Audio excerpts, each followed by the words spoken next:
The nets were empty. The night felt endless. But at Jesus' word, the nets overflowed. Because he lives, every moment matters.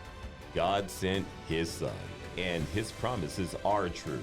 Life is worth the living just because he lives. When we trust his word, even the empty places are filled with purpose. Have you heard the story of the 8-year-old boy last week who went on his mother's Amazon account and bought lollipops? Did you hear that story?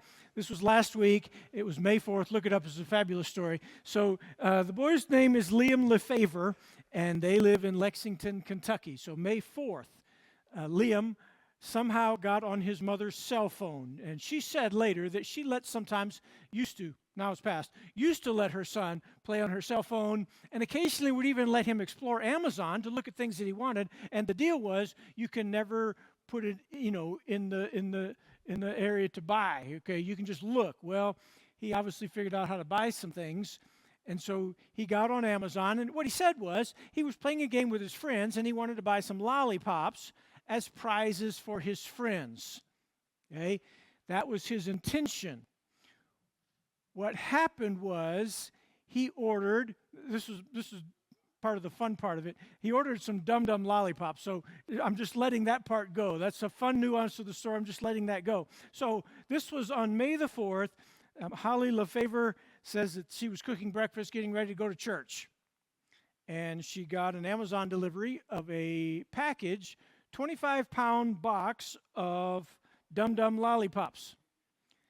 And then they brought another box, and then they brought another box, and then they brought another box, and eventually 30 25-pound boxes of Dum Dum lollipops. Altogether, nearly 70,000 Dum Dum lollipops. Holly Lefevre's house in Lexington, Kentucky. So, if you're interested in lollipops, she still has a backlog.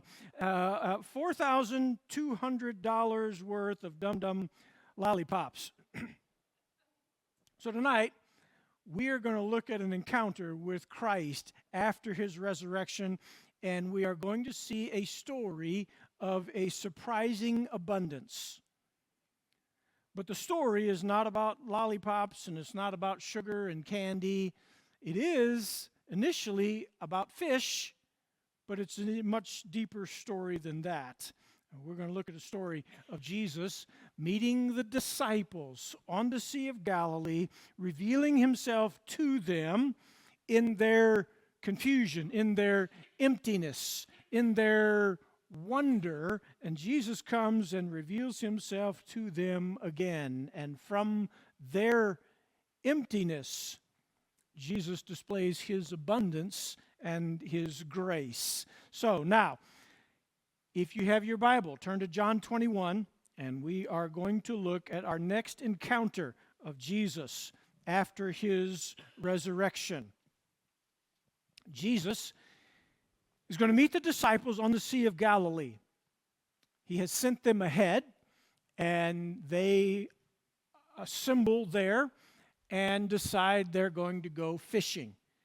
And as is customary, they fish at night. Now, you may be wondering, why are they fishing at night? Well, typically you would fish at night first because if you were going to sell the fish, the next morning at the market, they want fish that are fresh.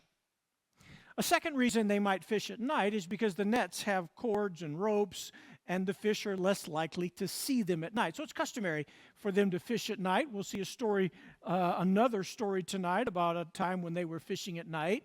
So they fished, and they fished all night long. And as morning breaks and the dusk begins to show through the darkness, there is an unexpected guest on the shore. That's the story of John 21. So pick up the story with me, John 21, beginning in verse 1. After these things, Jesus revealed himself again to the disciples at the Sea of Tiberias. And he revealed himself in this way. Simon Peter, Thomas, who was called Didymus, Nathanael of Cana in Galilee, the sons of Zebedee, and 2 others of his disciples were together. Simon Peter said to them, "I'm going fishing." And they said to him, "We will also come with you." So they went out and they got into the boat, and that night they caught nothing. When day was now breaking, Jesus stood on the beach, yet the disciples did not know it was Jesus. So Jesus said to them, "Children, you do not have any fish to eat, do you?" And they answered him, "No." And he said to them, "Cast your net on the right side of the boat, and you'll find fish." So they cast it, and then they were not able to haul it in because of the great quantity of fish. Therefore, the disciple whom Jesus loved said to Peter, "It's the Lord." So when Peter heard that it was the Lord, he put on his outer garment, for he'd stripped for work, and threw himself into the sea. But the other disciples came in the little boat, for they were not far from the land, about 200 cubits, dragging the net full of fish. So when they'd got out on the land, they saw charcoal fire already made, fish on it, and bread. And Jesus said to them, "Bring some of the fish you've just now caught." So Simon Peter went up and hauled the net to land full of large fish, 153. And although there were so many, the net was not torn. And Jesus said to them, "Come and have breakfast." None of the disciples ventured to inquire of him, "Who are you?" knowing that it was the Lord. And Jesus came and took the bread and gave it to them, and the fish likewise. And this was now the third time Jesus revealed himself to the disciples. So you have heard of the Last Supper. This is the last breakfast. Okay, and Jesus is preparing the meal. Jesus is cooking. This is the next in line of appearances of Jesus right before this passage. So just before we get to John 21, verse 1, look at the last two verses of John 20. This is John 20, verses 30 and 31. So then, many other signs Jesus also performed in the presence of his disciples, which are not written in this book. These have been written so that you may believe Jesus is the Christ, the Son of God, and that believing you may have life in his name. That's how John finishes John chapter 20. And you come to the end of that and you think, well, that would be a good place to finish the book. He's just said this is the purpose of the book. In fact, most New Testament scholars point to John 20, verse 30, as sort of the purpose statement of the book. So you have two verses that explain, look, there's a lot of other things Jesus did. I couldn't record everything that Jesus did, but now verse 31, these things have been written so you might believe. This is why this gospel exists. This is why these stories are included. So every miracle that John includes, every parable that John includes, every story that John includes is for this purpose, so that you may believe Jesus is the Christ, the Son of God, and that believing you may have life in his name, which comes across like a closing statement. You would expect there'd be an amen there at the end, and he'd just close the gospel right there. But instead, John concludes with two more stories. He's just said there are many other things Jesus did, and it's almost as though John is saying, well, let me just tell you two more. And so we're looking at the first of those two additional stories tonight. We'll look at the second on Sunday morning. These things have been written so that you may believe Jesus is the Christ. This is not the only time John, in his writings, has concluded his letter not at the end of the book. You see something very similar in 1 John chapter 5, where John gets to verse 13. This is 1 John 5, 13.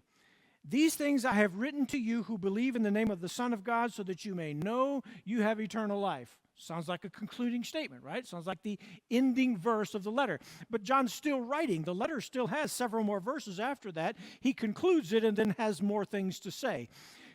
Not unlike a preacher who sometimes says, finally, but his sermon's not done. Finally, and then he goes on and says more stuff. Well, that's sort of what's going on here in John chapter 21. John's just said, look, there's a lot of other things Jesus did. I wrote these things so that you believe Jesus is the Christ. And after these things, there's more to the story. So now John picks up the story, and he tells us at the end of this passage in verse 14, this is the third time Jesus appeared to the disciples. Now be careful, because note what John is saying. This is the third time Jesus appeared to the disciples. So that referring to the group of disciples. You remember the first time was in the upper room on the night Jesus rose from the dead. That was the occasion when Thomas was not there. You looked at that last Wednesday. The second time Jesus appeared to the group of the disciples, 8 days later, Thomas was there. This is the third. So this is sometime after that. John doesn't actually give us a time reference here, so it's sometime between a week after his resurrection and a month after his resurrection. So you've got this appearance of Jesus. We don't know what took place between the encounter we looked at when Thomas was there in the upper room and now here. We do know that the disciples have made their way from Jerusalem to Galilee. So now they've come from the southern part of the nation of Israel to the northern part of the nation of Israel, and they went there because Jesus told them to go there. So now they are where Jesus sent them, and John says, after these things. And so that's sort of a connecting verse between everything that happened in John 20, the two appearances of Jesus in the upper room, and now what is about to happen in John 21. After these things, the revelation of Jesus, after these things, Jesus revealed himself again. John's very particular in verse 1. I highlighted in my copy of Scripture, verse 1, he revealed himself in this way. And the language there is very intentional. Something specific John is pointing out. This particular means Jesus chose to reveal himself. Now notice where he is. He is revealing himself again to the disciples at the Sea of Tiberias. So why are the disciples there?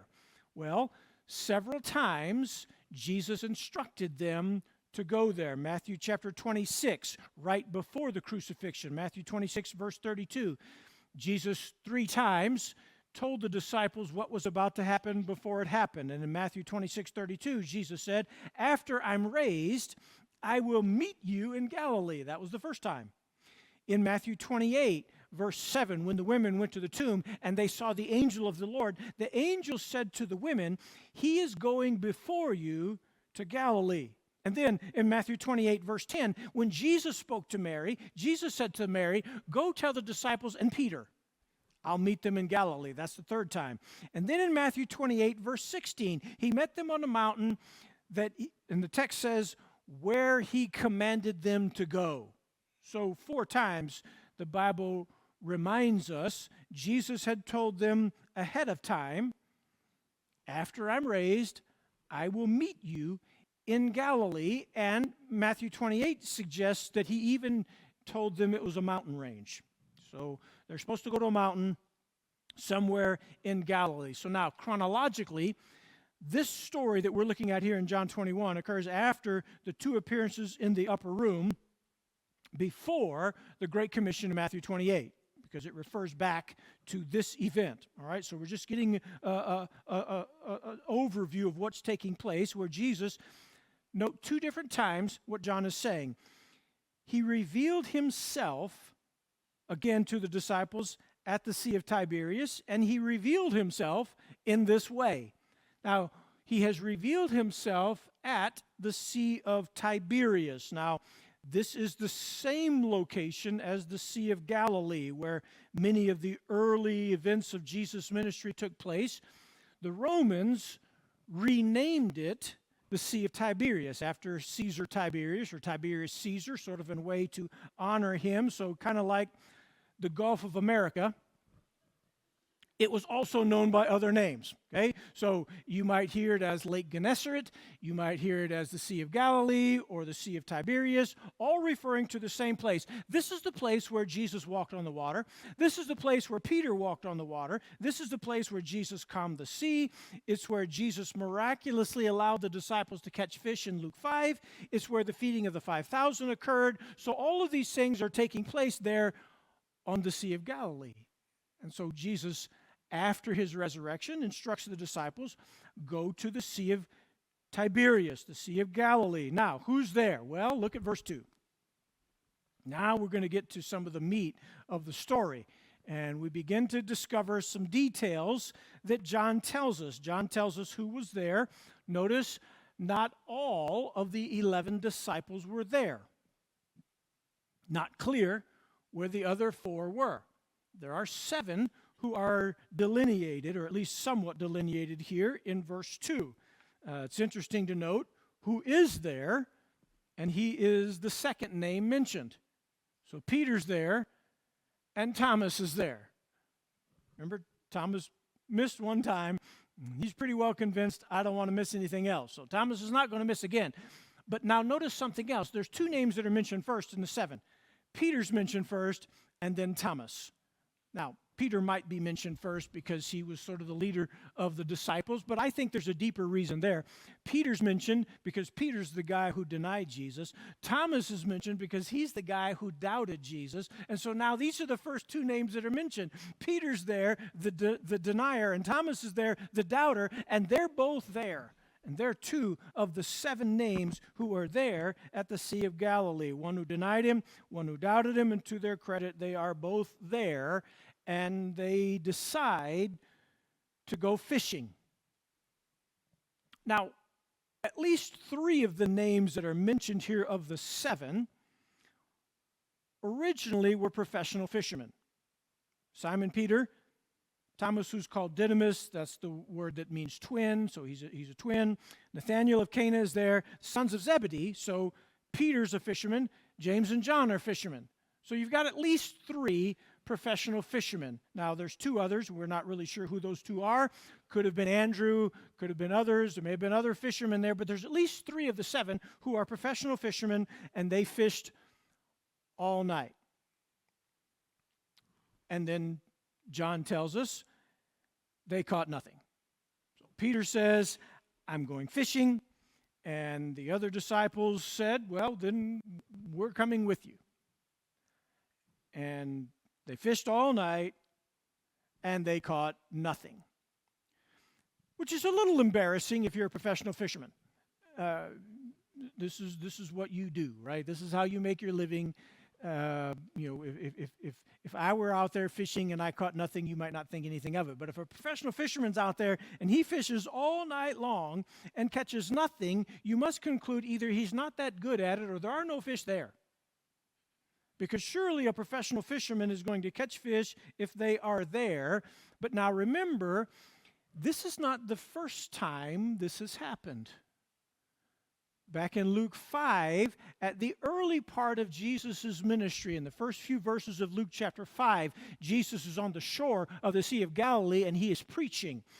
Typically, the waves would actually serve as a means of allowing the voice to resonate more loudly. So often Jesus would speak on the shoreline, and the waves would carry his voice to the multitudes. And so he was standing there on the shoreline, but there were so many crowds that were kind of encroaching in on Jesus' space. So he says to Peter, I want to use your boat as a pulpit.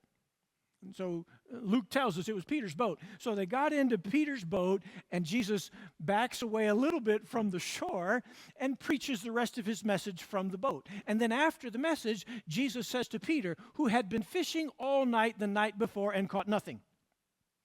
And Jesus said, let's go out there and fish. And Peter said, look, Jesus, we fished all night and caught nothing. Nevertheless, at your word, I'll let down the nets again. So they reluctantly launch out and they fish. The difference is, by the way, in Luke 5, Jesus was in the boat. And they let down their nets, and there's this great catch of fish, and that's the moment where Peter falls down before Jesus and says, depart from me, I'm a sinful man. And Jesus follows that up by saying, Peter, from now on, you're going to be a fisher of men. That was Luke 5. That was the early part of Jesus' ministry, the calling of Peter as a disciple. Now, fast forward to the end of Jesus' earthly ministry, and a very similar thing takes place with many of the same people. Fished all night. Same place they were before in Luke 5. Only this time, Jesus is not there in the boat. They fished all night, and they have now caught nothing. Then John tells us, when the day was breaking, Jesus stood on the beach. But the disciples didn't recognize him. Now, that's not unusual because number of the appearances of Jesus after his resurrection, John tells us they did not recognize him. The disciples didn't recognize him. The two on Emmaus didn't recognize him. Mary didn't recognize him. So it's sort of a pattern. And add to that, he is 100 yards away. It's early in the morning, dusk, and they're tired, and they're probably rubbing their eyes. So Jesus appears on the shore. They don't recognize him, and apparently even don't recognize his voice, because he calls out to them, children. Now, it's a question in verse 5, not so much a statement, but it's probably both. It is a question that is intended to evoke a response that the speaker already knows the answer to, all right? You don't have any fish, do you? It's not so much, hey, you got any fish? It's more of a, you don't have any fish, do you? No, we don't have any fish. To which the mysterious man on the shore responds in verse 6, well, cast your net on the right side of the boat. That detail has always fascinated me, okay? So if you're looking at me and I say to you, do this on the right side, okay? This is my right hand. You're looking at me. I'm pointing over here, okay? It's my right, but it's your left, which is why they teach you, by the way, in introductory communications, you gesture backwards when you're gesturing to a congregation, especially if I'm gesturing sequentially. You'll see me go like this, or I might go backwards, because if it sequentially for me goes like this, 1, 2, 3. But if I do that, you see it backwards. So usually, if I'm thinking clearly enough, if I'm gesturing sequentially, I'll say 1, 2, 3. The reason is because you're seeing it the way you would recognize it as, left or right. Okay? So Jesus says to them, 100 yards away, you're fishing on the wrong side of the boat. Now, this boat is 17 feet long by 7.5 feet wide. If you go with us to Israel when we're going to go, we're in the process of trying to plan a trip. We're going to go, if the Lord wills. If we go, we're going to go to the Sea of Galilee, and when we get there, you're going to see a boat that they have found that they believe to be around the time of Jesus' ministry. It is 17 feet long, 7.5 feet wide. Okay? It's a big sea. They're 100 yards away from the guy on the shore who says, you are fishing on the wrong side of the boat. Put your net on the right side of the boat, which for you would be over here. Okay? Which still, at its greatest length, is only 7.5 feet away from where we were. So the net's over here, and you're telling me to move it 7.5 feet over here. That's the instructions. You're not fishing where the fish are. You're fishing on the wrong side. They're 7.5 feet away. So Jesus says, I want you to cast your net on the other side of the boat. And so now, remember, morning has just dawned. They're tired. They have fished all night. They are probably frustrated fishermen now because they have fished all night and they have caught nothing. And here's this guy on the shore who says, you have not caught anything. To which I'm sure they are thinking when they respond, no, thank you for asking.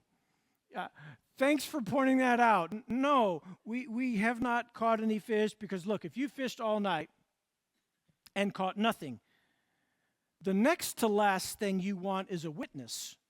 The last thing you want is somebody pointing out the fact that you fished all night and caught nothing. That's Jesus on the shore. You haven't caught anything. So I don't know if anybody else was in hearing distance, but he's shouting it out there because they have to hear it 100 yards away. You hadn't caught anything? No, you're fishing on the wrong side. Take your net, cast it on the other side. So, unlike Luke chapter 5, in Luke 5, Peter objects. Lord, we've fished all night, haven't caught anything. Nevertheless, I'm wondering somewhere in the sequence of this story if something doesn't begin to sound familiar to the disciples, because we've lived this moment before. It wasn't that long ago. We were in the boat, and Jesus was there, and he said, cast your net, and you'll find fish. And so now this mysterious man from the shore says, you're fishing on the wrong side, fish on the right side of the boat. If you'll cast your net there, Jesus says, cast your net. And so they cast. That's the immediate response. Jesus has said, cast your net on the right side of the boat. Notice what he says, and you will find some. I can see them from here. You're on the wrong side. Just cast your net on the other side, and you'll find fish. So they cast it. And then the Bible says they were not able to haul it in because there were so many fish. So what's going on in the story? Well, I want to suggest to you that John's doing something. He's doing something grammatically. He's doing something structurally for the purpose of pointing something out. Okay?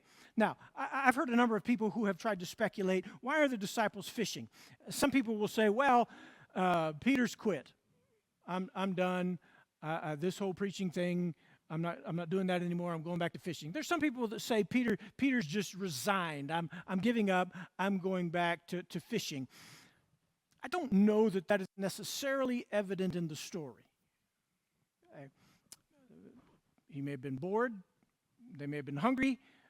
They may have just needed something to do together. I don't know. The Bible doesn't really say, but that's not what the point of the story is. The point of the story is not about the disciples. It's not about fishing. It's not about catching fish. Okay? Come back to verse 1. After these things, Jesus revealed himself again to the disciples at the Sea of Tiberias, and he revealed himself in this way. So John, 2 times in the first verse, is highlighting us something for us. He is revealing himself. So now I want to look at the story from 2 different angles. I want to look at the story from, first of all, who's in the boat, and second of all, what's the point of the story? So what is Jesus doing here in this revelation of himself? So John tells us who's in the boat. Do you see the names in verse 2? Simon Peter's in the boat. Thomas, who is called the twin, is in the boat. Nathanael, that's the guy that Jesus saw. Philip brought Nathanael to Jesus, and Jesus saw him and said, behold, an Israelite in whom there is no guile. You're a guy who always tells the truth. You're a guy of great character. That was Nathanael. Nathanael's there. The sons of Zebedee are there. That's James and John. And 2 others of the disciples were there. All right. Now, John tells us 5 of the names. Now, remember, there are only 11 disciples at this point. All right. Judas hanged himself. Add to that John's writing under the inspiration of the Holy Spirit. So I don't think he's forgotten their names. But for some reason, John does not delineate 2 of them. Peter's there, Thomas is there, Nathanael's there, James and John are there, and 2 other guys. Now, if you're one of those 2, you're a little bit hurt. Two other guys, can't remember their names. 2 other guys. There's only a few others there, but 2 others were there. So now, John, remember, John's doing something. So not all the disciples are there, just 7. 5 of them are named. 2 of them are unnamed, two others. And so I'm a little bit intrigued by the 2 unnamed disciples. Makes me wonder, why didn't they get their names in the story? Did John intentionally leave their name out? Did John forget? Truth is, we don't know, but I think there's something more that's going on in the story. First, notice, they did not get their name in the story. Now, everybody likes recognition. Everybody likes to get their name in the story. Maybe you're thinking back on some moment in your life when you've done something that you did not get credit for. You remember that moment in your mind? So a number of years ago, I was working for the state convention. And this was during Hurricane Rita. So I'll tell you how long ago it was. And we were on mission to go find pastors. And so I was with a team, and 2 of the individuals in my team. One was the president of the Southern Baptist Convention, and the other was the president of the executive committee. And I was with them, which was kind of cool. And we stopped that night and had a worship service, and there was a video crew that was there, and they were taking pictures that eventually ended up in the state paper. And they took a picture of all of us, and there was only about 6 of us gathered there, and we're huddled around, and we're having this prayer service. And of the 6 of us who were gathered there, 5 were in the picture. Worse, the guy taking the picture was a friend of mine. We worked together, and he took this picture and cropped me out. And he somehow intentionally did that, because next to Morris Chapman, who was the president of the executive committee at the time, you could see like the corner of my shoulder. So I'm kind of standing there next to the president of the executive committee in this really famous picture, because now it's got sent all over the state. And here's this famous picture of this prayer meeting, and I got cropped out of the picture. And I didn't get my name in the story. You ever feel like that? I didn't get my name in the story. And yet when you read the story, here's what you discover. The story's not about you. I know there are other names that are mentioned here, but here's the first lesson that we learn. The story's not about you. It's not the only time you see that. The writer of Hebrews did this when the writer of Hebrews was delineating all the names in Hebrews chapter 11 of the roll call of the faithful, and he named so many names. And gets to the end, about verse 32, and sort of summarizes, right? Gideon, Barak, Samson, Jephthah, David, Samuel. And then verse 36, and there were others. Others. Whoever those others were didn't get their name in Hebrews chapter 11, but they're listed there. There are others, and they did great things. They did heroic things. They did feats of greatness, and then they were mockings, scourgings, chains, imprisonments, stoned, sawn in two, tempted, put to death, destitute, afflicted, ill-treated, and anonymous. That's the others in Hebrews chapter 11. That's the 2 here.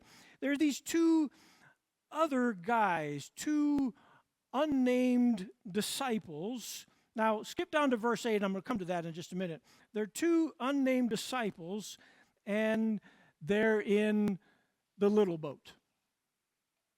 Now, look at verse 8 in your text. And I'm going to point something out, and we'll go back to Mark 4 and maybe Luke 5. Verse 8, the other disciples came in the little boat. All right, just pause there. Okay? So back in Luke chapter 5, we discover that there were not 1, but there were 2 boats that they would use when they were fishing. One boat was larger, that would carry more of the disciples. The other boat was smaller, that was more nimble, that could get closer to shore. So typically in their fishing, they would have 2 different boats, probably in this case either both owned by Peter or one perhaps owned by James and John and their family. So now you've got not just 1 boat, but 2 boats, and John goes to particular effort to describe the boat in which these 2 unnamed disciples are in is the little boat. It's a different word that's used earlier in the text to describe the bigger boat in verse 3. Okay? So Peter's in the big boat. 2 unnamed disciples are in the little boat. That's the picture of these 2 unnamed disciples in a little boat. So the first thing we learn about these 2 is they didn't get their name in the story. Second thing we learn about them is they didn't get to ride in the big boat. Peter's in the big boat. Maybe because Peter owned it, but maybe because it's Peter. Peter always got to ride in the big boat. Peter always got to be up front. Peter always got to be out there where everybody would notice him. And now there's these 2 unnamed disciples who not only do they not even get their name in the story, they don't get to ride in the big boat. They're in the little boat. So they're unnamed. They're in a little boat. And we learn not only is the story not about you, the story is not about what you get to do. It's not about you getting to ride in a big boat.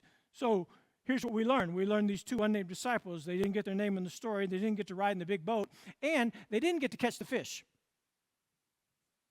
Right? Because they're in the little boat. People in the big boat got to catch the fish. That's what the text says. Jesus is talking to Peter, cast your net on the right side. They cast their net on the right side. John says to Peter, that's the Lord. So Peter and John are there in the big boat.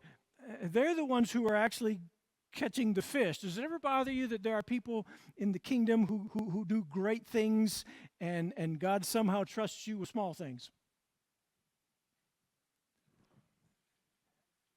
And these two unnamed disciples didn't get their name in the story. They didn't get to ride in the big boat, and I didn't get to do something great. I didn't get to catch fish. I didn't get to be there. I'm in proximity, but somebody else got to do it. And the story's not about what you get out of it. But there's more.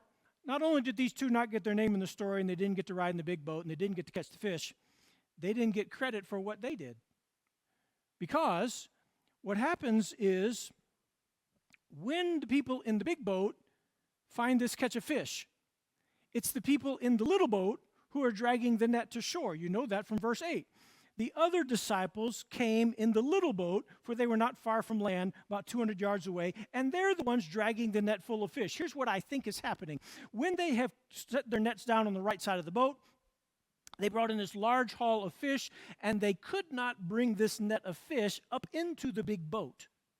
Okay, it's too heavy, it's too much space, and so the six of them, or well, it wouldn't be six, the five of them could not hoist this net of fish, or however many are there, into the big boat. And so they signaled to the two unnamed disciples in the little boat, you guys come do the work. So it's the two in the little boat who are dragging the net full of fish to shore. That's what's happening in verse 8. So they came, and they are dragging the net full of fish to shore. But watch this. When Jesus assigns credit for them, he does not assign credit to the two unnamed disciples in the little boat. Okay? Jesus is talking to Peter. When they got to the land, they saw the charcoal fire already made and fish lying on it, and Jesus said to them, bring some of the fish that you just caught. So Simon Peter went up and hauled the net. Wait a minute. It was the two unnamed guys that dragged the net to shore, but now all of a sudden, Jesus directing this conversation to Peter, Peter, bring some of those fish that you just caught. So now watch this. We didn't get our name in the story. We didn't get to ride in the big boat. We didn't get to catch the fish, and we didn't even get credit for what we did.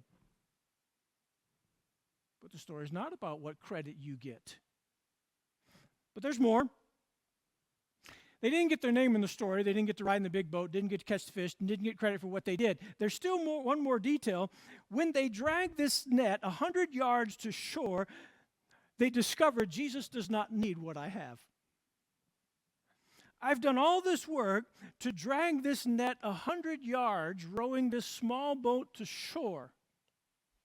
Didn't get credit for it when I got there, but when I brought this net full of fish, do you notice what Jesus already has when they got there? He has fish. He not only has fish, he has bread. So he's baked bread somehow, and he's caught fish. I don't know how. He's got a charcoal fire there that's already lit, and his fish are already cooking. And they brought all of this net to the shore, and they're so proud of what they've brought, and Jesus does not need what I have. He doesn't need what I bring. And it doesn't matter how many there are or how great there are. And by the way, it's a fisherman writing this because you know it's a fisherman because he said they're big fish. Big fish. They're not little fish. We brought big fish. Brought big fish to Jesus.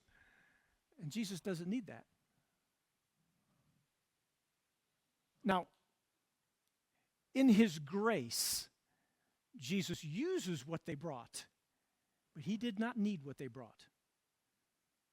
Here's a danger. You and I make a big mistake if we ever get to the point where we begin to believe that Jesus needs what I have. He needs me. He needs what I bring to the table. No, he doesn't. He doesn't need what you have. He already has everything he needs. He uses what you have by his grace. And so now, these two unnamed disciples didn't get their name in the story, didn't get to ride in a big boat, didn't get to catch fish, didn't get credit for what they did, and then realized when they got there, Jesus didn't even need what I have. And they realized the story is not about what you bring to Jesus.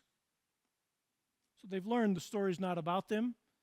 The story is not about what you bring, what you ride, what credit you get, or what you have. Here's what John is showing us. The story is about Jesus. He's given us clues all along. And despite the details and the unnamed disciples in a little boat, here's what we learn. The story's not about that. It's about a revelation. He's told us twice in verse 21, verse 1, after these things, Jesus revealed himself again to the disciples at the Sea of Galilee, and he revealed himself in this way. Read further in the story. After they catch this great catch of fish, note John's profession, it's the Lord.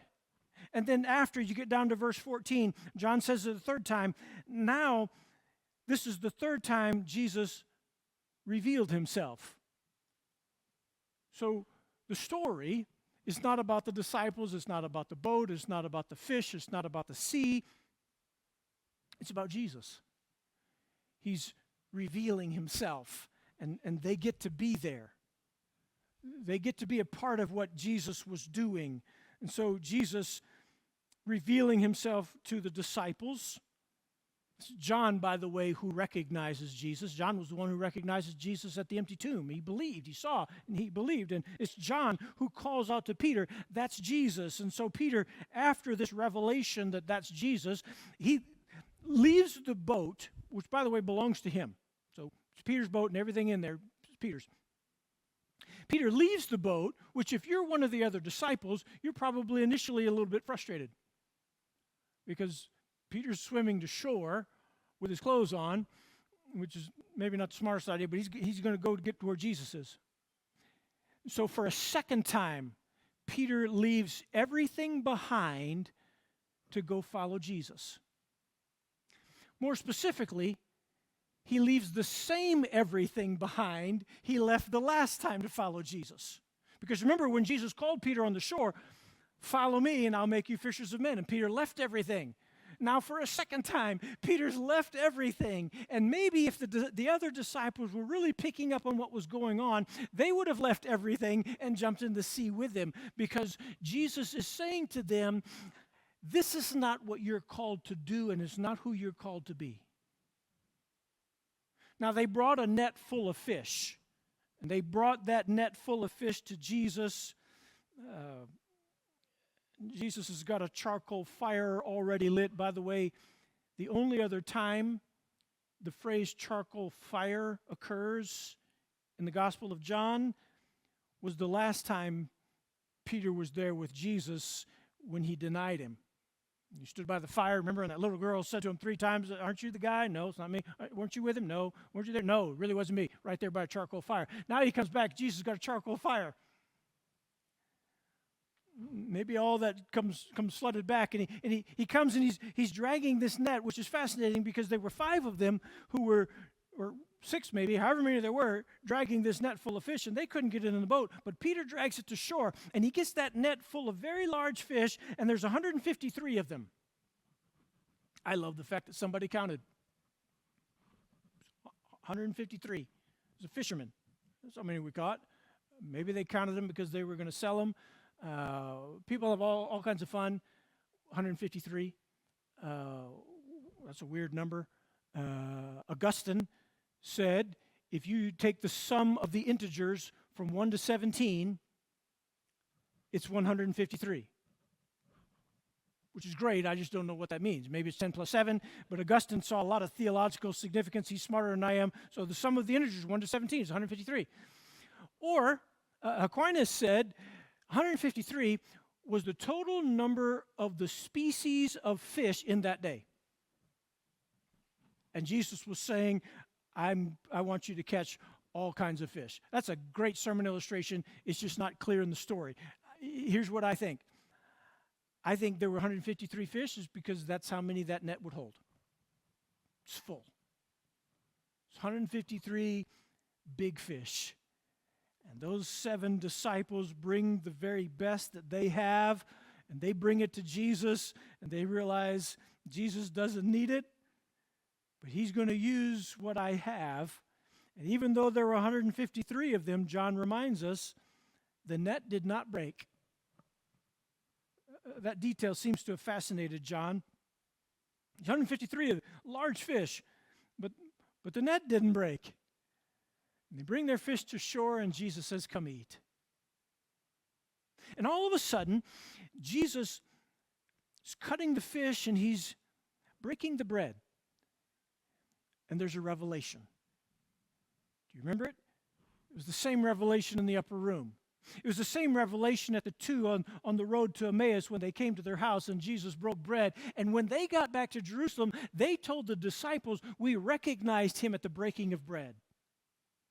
And here's Jesus breaking bread, and there's a revelation there, and they begin now fully to recognize who this is. Because remember, John said, these things have been written that you would believe Jesus is the Christ. And even those 7 who were there, these things occurred so that they would believe Jesus is the Christ. And so now what John is pointing out is the point of the story. It's about a revelation. It's about an identification.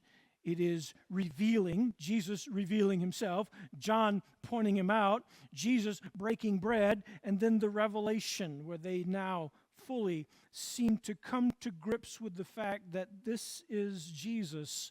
We see him. And every time we celebrate the Lord's Supper, we are in one sense recreating this moment. We're not Jesus, but we're praying that in the breaking of bread, there's a revelation. That in that moment, I see something about Jesus that I recognize who he is. Jesus said in Matthew 28, they will see me. And now that's what's happening. Look, Jesus did a lot of amazing things. John says, I'm not telling you about those.